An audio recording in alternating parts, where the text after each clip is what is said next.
नमस्कार दोस्तों, मैं अंकुर उपाध्याय स्वागत करता हूं आप सभी का आपके अपने YouTube channel share market analysis में। ये वीडियो ध्यान से देखिएगा, समझिएगा और जो मैं चीजें बोल रहा हूं इसको आप बहुत सारे उपयोग में ले सकते हैं, इतना मैं कह सकता हूं। प्योर इन्वेस्टमेंट वीडियो है और किसी स्टॉक में इन्वेस्टमेंट की बात नहीं है, सेफ्टी पर्पस को भी ध्यान में रखा गया है। शुरू करता हूं बिना किसी देरी के। वीकेंड है, लंबा वीकेंड है, क्यों ना इस तरीके की वीडियोस डिस्कस की जाएं, क्योंकि स्टॉक्स पे तो आए दिन मैं आप सभी के साथ बात करता ही रहता हूं और ज्यादातर वीकेंड पे मैं अपनी जितने भी वीकेंड आते हैं उनमें से एक आध वीडियो जरूर ऐसी लाता हूं जो फाइनेंस से रिलेटेड होती है लेकिन स्टॉक मार्केट से रिलेटेड नहीं होती है। जैसे लास्ट वीक में हमने बात करी थी टर्म इंश्योरेंस, इस वीकेंड पे मैं आप सभी के साथ ये वीडियो डिस्कस कर रहा हूं। देखिए, हम लोग अपने एक पैसे से दो जगह इन्वेस्टमेंट कर सकते हैं। कैसे कर सकते हैं वो मैं आपको समझाऊंगा और आप इसके कितने सारे प्रयोग करके पैसा कमा सकते हैं, बचा सकते हैं, ये मैं आप सभी के साथ वादा कर सकता हूं। अब बढ़ते हैं आगे। आपको एक अमाउंट सिलेक्ट करना होगा, ये आपके लिए जिम्मेदारी बनती है। स्टार्टिंग में दिक्कत आएगी। मैं एग्जाम्पल के रूप में 5 लाख ले रहा हूं, ठीक है। आप इसको 10 लाख तक ले सकते हैं या फिर आप इसको एक दूसरे तरीके से भी यूज कर सकते हैं। कैसे, उसके बारे में बाद में आऊंगा। पहले मैं समझता हूं इन्वेस्टमेंट को। अगर मैं 5 लाख रुपए का एक कॉर्पस इकट्ठा कर लूं और उसे इन्वेस्ट करूं तो कैसे करूंगा वो समझिए। मैं करूंगा किसी भी ऐसे म्यूचुअल फंड स्कीम में जो इक्विटी एंड डेट दोनों जगह निवेश करता है, ठीक है जी। अब मान के चलो, इसको ज्यादा बड़े अमाउंट में नहीं लेके जाना है। एक 50 लाख, 60 लाख, 1 करोड़ ऐसे नहीं करना है। आपने 10 लाख तक ही सीमित रखना है अपने आप को। उसके ऊपर जाना है तो कैसे जाना है वो भी मैं बताऊंगा, लेकिन अभी पहले समझ लीजिए। हम 5 या 10 लाख, जो मर्जी आप अमाउंट ले लो, 5 लाख रुपए मैं ले रहा हूं। मैंने 5 लाख रुपए लिया और किसी भी इक्विटी और डेट फंड में एक साथ लमसम के रूप में लगा दिया। दैट्स इट, समझ गई।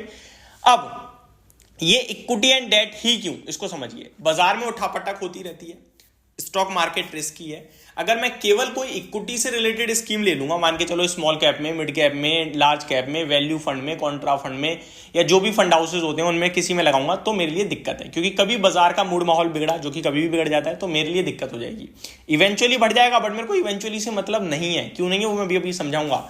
मेरे को मतलब है रेगुलर बेसिस से। तो मैं जाऊंगा इक्विटी डेट में, जहां मेरा पैसा डेट में भी है जो मेरा बिल्कुल सेफ है, और इक्विटी में भी है जो मेरा पैसा थोड़ा रिस्की ऊपर नीचे होता रहेगा, लेकिन डेट तो कंटिन्यू ग्रो करता रहेगा। तो अब मैंने 5 लाख रुपए लगा दिया भाई साहब इक्विटी और डेट फंड में। और इक्विटी और डेट फंड की खासियत ये है कि ये ऑन एन एवरेज 15 से 20% के रिटर्न्स आपको ईयरली देते हैं। कितने? 15 से 20% के। मैं इसको एवरेज कम से कम लेके जाऊंगा 15%, इससे कम नहीं देते हैं, इतना मैं कह सकता हूं, ठीक है। 15% ईयरली रिटर्न लेके जाऊंगा। अभी जो 5 लाख लगाया है मैंने, इसका 1% कितना होता है? 5,000 रुपए। अगर कोई 10 लाख लगा रहा है, उसका 1% कितना बनेगा? 10,000 रुपए। तो जो भी आप लमसम के रूप में लगा रहे हो, उसका 1% जो भी बनता है आप मंथली विड्रॉ करोगे। एसआईपी क्या होती है? Systematic investment plan. मंथली देते हो। यहां हम क्या कर रहे हैं? मंथली विड्रॉ कर रहे हैं। इसे कहते हैं सिस्टमैटिकली विड्रॉ प्लान, ठीक है।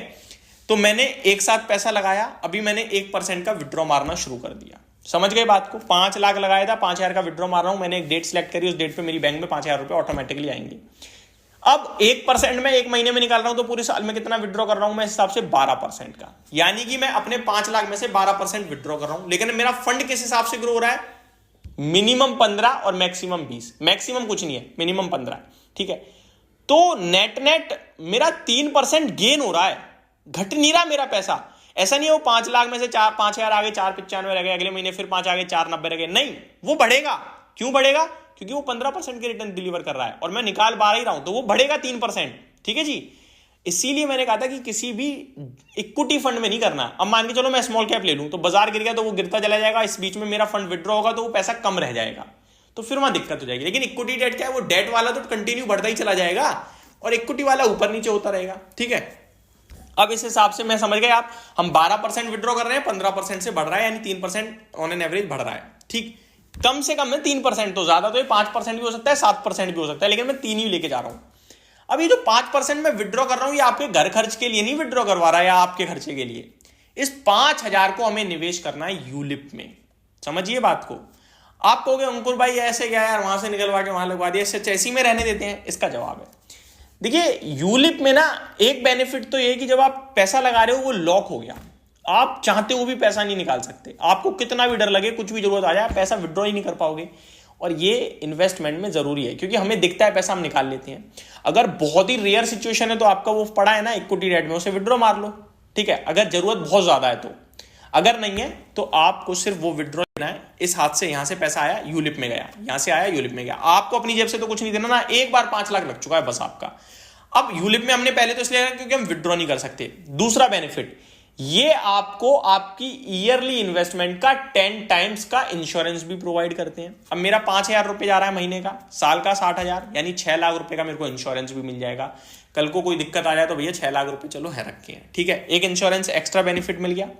दूसरा बेनिफिट, यहां 80C के अंडर आप अगर ITR फाइल वगैरह कर रहे हो तो भैया 1.5 लाख रुपए तक आप साल में वो बचा सकते हो।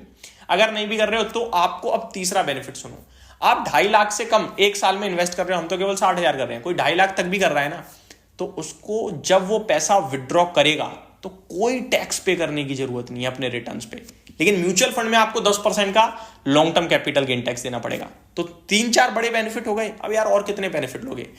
अब ये जो यूलिप फंड है ना, ये भी इक्विटी मार्केट में ही जाता है, ये कहीं और नहीं जाता, इसके रिटर्न्स कम नहीं होते हैं, ठीक है। मैं कोई LIC की स्कीम खरीदने को नहीं बोल रहा मैं आपको, इसके भी रिटर्न्स अच्छे हैं। ये ज्यादातर मल्टी कैप में लगाते हैं, बट म्यूचुअल फंड्स में आप डायरेक्ट मल्टी कैप में लगाओगे, उसमें इंटरेस्ट भी पे करना पड़ेगा, और सॉरी टैक्स भी पे करना पड़ेगा रिटर्न्स पे, उसमें कोई इंश्योरेंस भी नहीं मिलेगा, वो डायरेक्ट है। लेकिन यूलिप में लॉक इन है, इसलिए आपको कुछ एडिशनल बेनिफिट मिल जाते हैं।